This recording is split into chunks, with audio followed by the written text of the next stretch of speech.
किसी शहर में दो परिवार आसपास में रहते थे। दोनों परिवारों में सदस्यों के नाम पर सिर्फ पति पत्नी रहते थे। इनमें से एक परिवार हर वक्त लड़ता झगड़ता रहता था।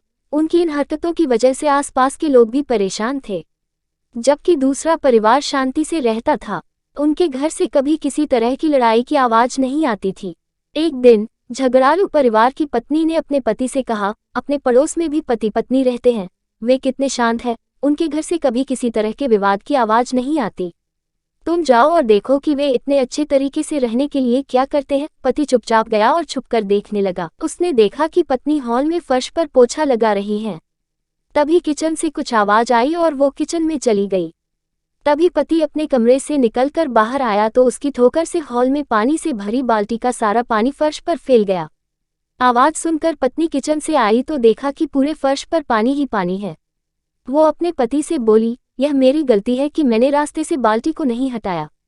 पति ने जवाब दिया, नहीं, ये मेरी गलती है क्योंकि मैंने ध्यान से नहीं देखा और गलती से मेरा पैर बाल्टी पर लग गया। दोनों पति पत्नी ने अपनी अपनी गलती मान ली और आपस अपने काम में लग गए। झगड़ालू परिवार का पति जिसने ये सब देखा और जाकर अपनी पत्नी को पूरी बात बताई। झगड़ालू पति पत्नी थोड़ी देर खामोश रहे और फिर पति ने कहा, उनमें और हम लोगों में यही अंतर है कि हम एक दूसरे को गलती के लिए जिम्मेदार ठहराते हैं, और जबकि वे खुद को गलती मानने को तैयार रहते हैं। इस वजह से उनका परिवार खुशहाल है। झगड़ालू पति पत्नी को अपनी गलती का एहसास हो चुका था और उन्होंने इस घटना से भविष्य के लिए सबक भी ले लिया था। निष्कर्ष है ये कि पति पत्नी एक गाड़ी के दो पहिए के समान होते हैं। एक में भी यदि कोई समस्या है तो गाड़ी ठीक से नहीं चल पाती। गृहस्थी की गाड़ी आपसी सामंजस्य पर टिकी होती है।